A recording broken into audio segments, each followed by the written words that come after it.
Hello বন্ধুরা, welcome to my channel Rajupriya blog. তো তোমরা সবাই কেমন আছো? আশা করি তোমরা সবাই ভালো আছো। তো আজকে আমি তোমাদের সাথে শেয়ার করব এঁচোড়ের কোপ্তা। তো দেখো বন্ধুরা, আমি এঁচোড়ের কোপ্তাটা কিভাবে রান্না করি। আর প্লিজ আমার পাশে থেকো, তোমাদের পাশে থাকা আমার খুব প্রয়োজন, তোমাদের ভালোবাসার আমার খুব প্রয়োজন বন্ধুরা। তো দেখতে থাকো, পাশে থাকো আমি কিভাবে এঁচোড়ের কোপ্তাটা রান্না করি। তো এঁচোড় আমি কাটতে পারি না, আমার মানে কি বলবো, আঠা জাতীয় জিনিসটা আমার খুব ভয় লাগে। তো আমার বর এটা কেটে দিচ্ছে, ও খুব ভালো কাটতে পারে। এঁচোড়গুলা কেটে দিচ্ছে আমার বর, খুব সুন্দর করে কাটছে, সাইজ সাইজ করে, মানে কি বলবো, একদম সুন্দর করে কাটতে পারে ও। তো বন্ধুরা, যারা যারা আমার চ্যানেলে নতুন আছো, প্লিজ আমার ভিডিওটা দেখে আমার চ্যানেলটা একটু সাবস্ক্রাইব করে নিও, আর আমার পাশে থেকেও বেল আইকনটা প্রেস করে নিও এরকম সুন্দর সুন্দর ভিডিও দেখার জন্য। তো আমি এঁচোড়গুলোকে জলে সেদ্ধ বসিয়ে দিলাম। আর জলে সেদ্ধ বসানোর সময় যদি তোমরা জলের মধ্যে একটু তেল দিয়ে দিতে পারো, তাহলে যেই পাত্রটাতে সেদ্ধ করবে সেটাতে কোনো আঠা জাতীয় জিনিস লাগবে না, সেটা খুব উপকার হয়। আর সঙ্গে একটু নুন দিয়ে দিয়েছি সেদ্ধ হওয়ার সময়। তার মধ্যে দিয়ে দিয়েছি কয়েকটা গোটা আলু, সবগুলা সেদ্ধ হয়ে গেছে। দেখো এখন আমি নামিয়ে নিচ্ছি এঁচোড়গুলা।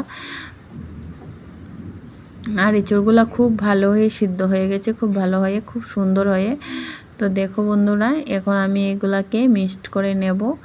আর প্লিজ তোমরা যারা আমার ভিডিওটা দেখছো, কমেন্ট বক্সে জানাতে ভুলবে না আমার ভিডিওটা কেমন হয়েছে।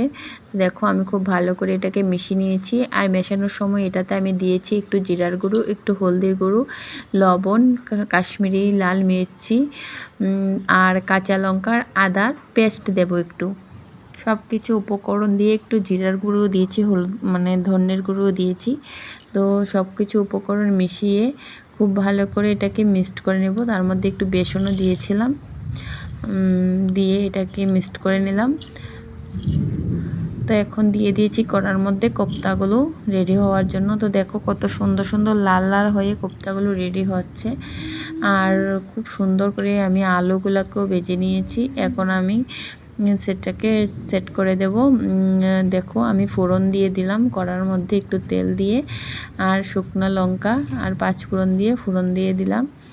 এখন এটাকে নেড়ে চেড়ে ভালোভাবে ভাজা হয়ে গেলে তারপরে আমি সেটাতে মশলাগুলো অ্যাড করব।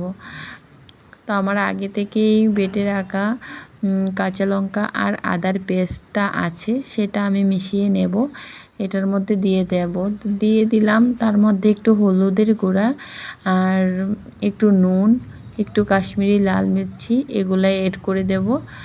আর সঙ্গে দিয়ে দেব একটা পেস্ট করে রাখা একটু টমেটো। আমি 2টা টমেটো পেস্ট করেছিলাম, কারণ আমার তরকারির পরিমাণটা, সবজির পরিমাণটা একটু বেশি ছিল, তাই টমেটোটাও 2টা দিয়েছিলাম। তো তোমাদের পরিমাণ বুঝে তোমরা টমেটোটা অ্যাড করবে। যদি সবজির পরিমাণটা কম হয়, একটা টমেটো অ্যাড করতে পারো। আর সবগুলা মশলার উপকরণ জিরা, ধনে, আদা রসুনের আদা আর কাঁচা লঙ্কার পেস্ট, রসুন না, সরি ভুল হয়ে গেছে। আর দিতে হবে তোমার কাশ্মীরি লাল মির্চি, কালারের জন্য ইউজ করবে। ঝালটা তোমরা পরিমাণ মতো, নুনটা তোমাদের পরিমাণ মতো ইউজ করবে। তো দেখো বন্ধুরা, খুব খুব সুন্দর কালার চলে এসেছে। আমি সব কিছু উপকরণ একসঙ্গে মিশিয়ে আমার টমেটোর পেস্টটাও দিয়ে দিয়েছিলাম, খুব সুন্দর করে ভাজা ভাজা করে আলুগুলা দিয়ে কষিয়ে দিয়ে দিলাম একটু ঝোল। তো ঝোলটা এখন সিদ্ধ হওয়ার জন্য একটু ঢেকে দেব। ঢেকে তারপরে ঝোলটা সিদ্ধ হয়ে গেলে তোমাদের সামনে দেখাবো যে আমার এঁচোড়ের কোপ্তাটা কেমন হলো। তো লাস্ট টাইমে একটু ঘি দিয়ে দিতে পারো, একটু গরম মশলা সেট করে দিতে পারো। তো আমি গরম মশলা আর একটু ঘি দিয়ে দিয়েছিলাম আগে, সেটা তোমাদের সাথে শেয়ার করতে পারিনি। তো দেখো বন্ধুরা, আমার এঁচোড়ের কোপ্তাটা কেমন হলো। আমি এখানে আমার ভিডিওটা শেষ করছি, বাই।